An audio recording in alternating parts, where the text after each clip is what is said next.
সর্বশেষে যেই মানুষটা জান্নাতের ভিতরে প্রবেশ করবে ওই মানুষটাকেও মহান আল্লাহ 10টা পৃথিবীর সমান একটা জান্নাত দান করবেন। জুড়ে সরে বলা যাবে কি সুবহানাল্লাহ।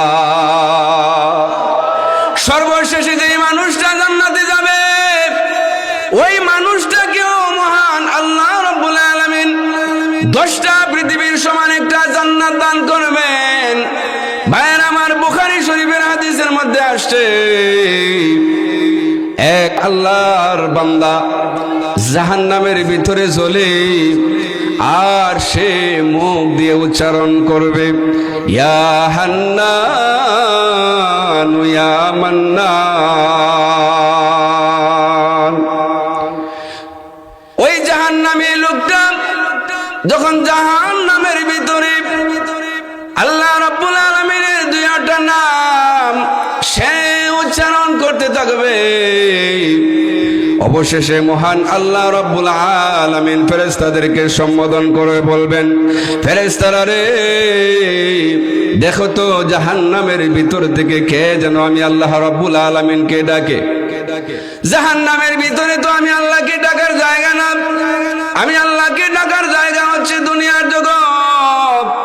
দুনিয়ার জগৎ হচ্ছে আমি আল্লাহ রাব্বুল আলামিনকে ডাকার জায়গা। জুড়ে সরে বলুন ঠিক কিনা? জাহান্নামে গেলে কি আল্লাহকে ডাকার কোনো সুযোগ আসেনি? আমার পানের ভাইয়েরা, একটু গভীর মনোযোগ দিয়ে শুনুন, সময় অত্যন্ত কম। ওই লোকটা হাজার হাজার বছর, লক্ষ লক্ষ বছর জাহান্নামের আগুনে জ্বলে আর মহান আল্লাহ রাব্বুল আলামিনকে ডাকে। জিবরাইল আলাইহিস সালাতু ওয়াস সালামকে আল্লাহ রাব্বুল আলামিন যখন বলে দিলেন, হে জিবরাইল আলাইহিস সালাতু ওয়াস সালাম দেখো তো কে যেন জাহান্নামের ভিতর থেকে আমি আল্লাহকে ডাকে। জিবরাইল আলাইহিস সালাতু ওয়াস সালাম 600 নূরের পাকা দিয়ে জাহান্নামের ভিতরে তল্লাশি করবেন, অনেক খুঁজবেন কিন্তু কোথাও পাবেন না। কারণ হচ্ছে ওই মানুষটা জাহান্নামের আগুনে জ্বলতে জ্বলতে পড়তে পড়তে আর মানুষের কোনো আকৃতি থাকে নাই, একটা জ্বলন্ত আঙ্গা হয়ে গিয়েছে, কয়লা হয়ে গিয়েছে। অবশেষে জিবরাইল আলাইহিস সালাতু ওয়াস সালাম আল্লাহ রাব্বুল আলামিনের কাছে বলবে, প্রভু আমি আমার 600 নূরের পাকা দিয়ে জাহান্নামের ভিতরে অনেক তল্লাশি করেছি, অনেক খোঁজাখুঁজি করেছি। ও প্রভু, আমি তো কোথাও কোনো মানুষকে পাই নাই।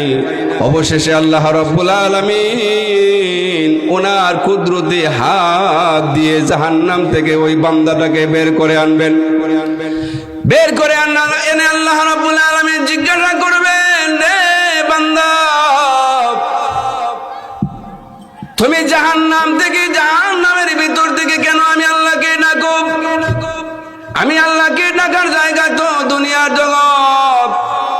দুনিয়ার জগতে তোমাকে কত মানুষ, মুয়াজ্জিন সাহেব 5 বার তোমাকে আহ্বান করেছে, হাইয়া আলাস সালাহ হাইয়া আলাল ফালাহ বলে তোমাকে ডেকেছে।